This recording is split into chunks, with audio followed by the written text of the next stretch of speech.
Hello friends, welcome to Bios Life. और हम लोग आज से स्टार्ट करने जा रहे हैं 40 दिन और 40 श्योर शॉर्ट टॉपिक जो आपके बोर्ड एग्जाम के लिए बहुत ही इंपॉर्टेंट होंगे। वो टॉपिक को हम लोग डिस्कस करेंगे। और जैसे कि हम लोग के एग्जाम में अप्रॉक्स 40-45 दिन बचा हुआ है, तो हम लोग 40 दिन में 40 ऐसे ऐसे टॉपिक पढ़ेंगे जो कि आपके बोर्ड एग्जाम के लिए बहुत ही फायदेमंद होगा।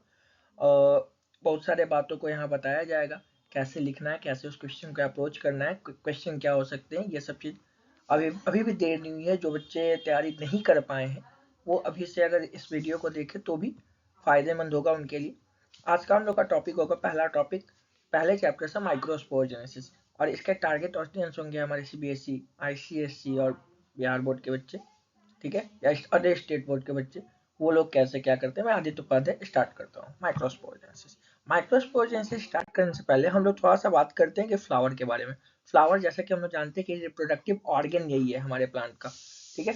हमारे प्लांट में जो सेक्सुअल रिप्रोडक्शन होता है उसमें रिप्रोडक्टिव ऑर्गन का मेन रोल प्ले करता है हमारा फ्लावर, ठीक है। और इस फ्लावर के पास ही मेल रिप्रोडक्टिव पार्ट और फीमेल रिप्रोडक्टिव पार्ट्स होते हैं, ठीक है।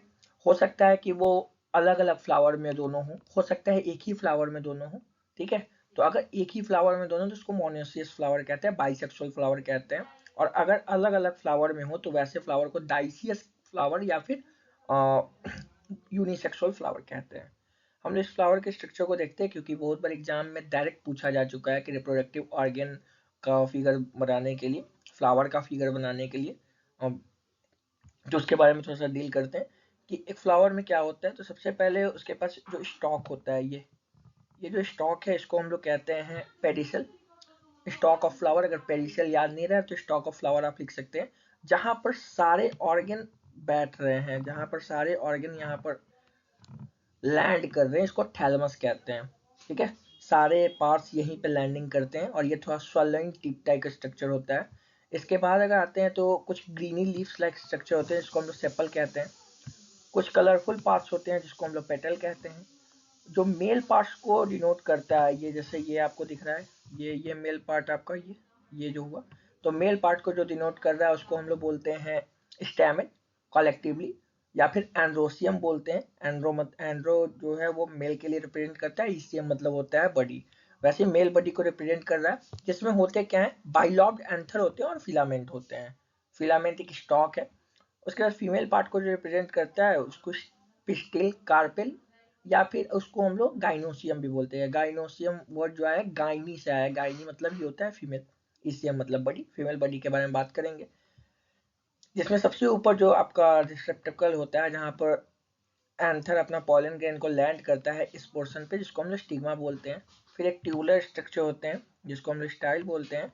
और फिर एक स्वैलन बेस होते हैं जिसको हम लोग ओवरी कहते हैं। इस ओवरी के अंदर होता है ओव्यूल, ठीक है। तो ये हमारा एक बेसिक फ्लावर के स्ट्रक्चर के बारे में बात करते हैं। बट आज का हम लोग का टॉपिक है माइक्रोस्पोरोजेनेसिस, उसके बारे में बात करें तो जैसा कि हमने बताया कि हमारा जो एंथर होता है वो बाइलॉब्ड होता है, ठीक है। उस बाइलॉब्ड में भी अगर हम बात करें तो दो भागों में तो बटा हुआ है, बट उन सब में 4 ठीका होते हैं, जैसे कि आपको यहाँ दिख रहे होंगे, एक, यहाँ पर 2, ठीक है, 3 और ये 4। तो 4 ठीका होते हैं। और बाइलॉब्ड एंथर 4 ठीका। और ये सब ठीका का अगर स्ट्रक्चर की अगर हम बात करें तो आगे फर्दर हम लोग देखते हैं कि ये इसमें बहुत सारे वॉल होते हैं, ठीक है। इसको माइक्रोस्पोरेंजियम कहते हैं। माइक्रोस्पोरेंजियम के अगर वॉल का बात करें तो सबसे पहले आपके आउटर में आउटर लेयर होते हैं एपिडर्मिस, एंडोथेसियम, और मिडिल में 2-3 लेयर के बने होते हैं मिडिल लेयर। कुछ न्यूट्रिटिव टिश्यू भी होते हैं जिसको हम लोग टैप्टम के बारे में बात करते हैं, उसको टैप्टम बोलते हैं।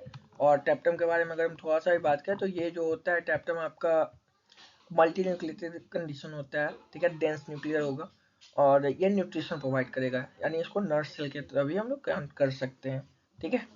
उसके बाद अगर हम बात करें तो इसमें पॉलन सैक होते हैं।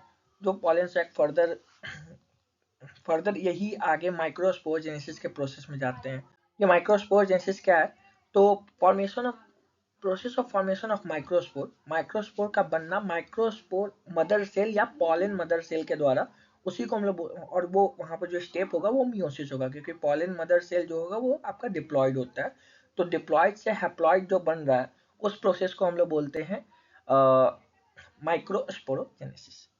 जैसे कि हमने देखा कि एंथर जैसे डेवलप होता है, वहाँ का जो स्पोरो स्पोरोजीनियस टिश्यू है वो मियोटिक डिवीजन में जाता है, और वो मियोटिक डिवीजन जब मियोसिस होगा, जैसे कि हम लोग पीछे क्लास में हम लोग पढ़ चुके होंगे कि मियोसिस क्या होता है, तो वो मियोसिस फर्दर डेवलप करके माइक्रोस्पोर टेट्राड का जर्मिनेशन करवाता है।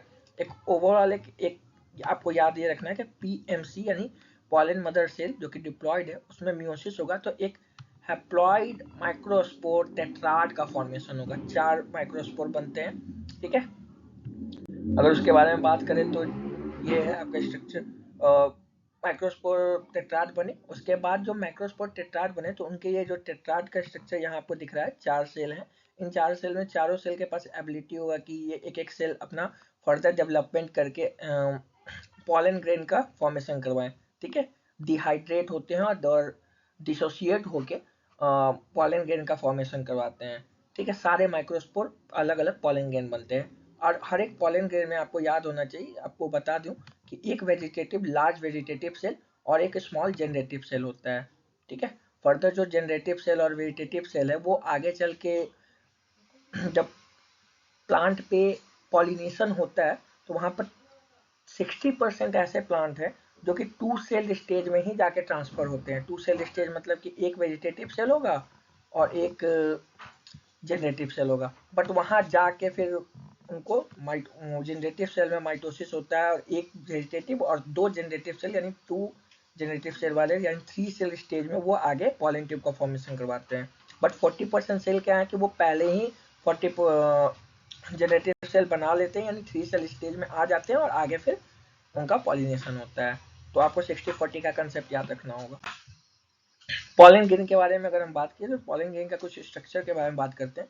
तो पॉलन ग्रेन का जो आउटर लेयर है वो एक्साइन कहलाता है, वो स्पोरोपोलेनिन से बना होता है, ये सीमेंटिंग लेयर है, और आज तक ऐसे कोई एंजाइम नहीं है जो इसको डिग्रेड कर सके। स्पोरोपोलेनिन को डिग्रेड करने के लिए कोई एंजाइम नहीं है, ये हार्ड मटेरियल का बना हुआ है, the most resistant organic material है। ठीक है, जो कि हाई टेम्परेचर हाई एसिड में भी सर्वाइव कर जाता है।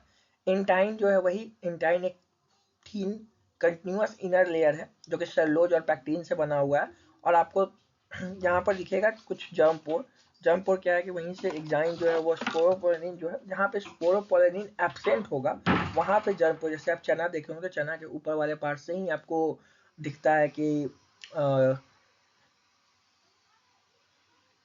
पॉलन ट्यूब का फॉर्मेशन या फिर कुछ किसी चीज का फॉर्मेशन हो रहा है। ठीक है, तो वैसे ही जर्म पोर भी होता है, जहाँ पर एग्जाइन एब्सेंट होगा उस एरिया को हम लोग बोलते हैं पॉलन ट्यूब। पॉलन ट्यूब वहीं से इमर्ज होते हैं, वहीं से स्टार्ट होते हैं। ठीक है, इसके बाद का वीडियो हम आपको दिखाते हैं, और उस वीडियो को देखिए कि कैसे काम होता है। जैसे ये आपको है माइक्रोस्पोर मदर सेल या फिर पॉलन मदर सेल के बारे में। पॉलन मदर सेल आगे जो है ये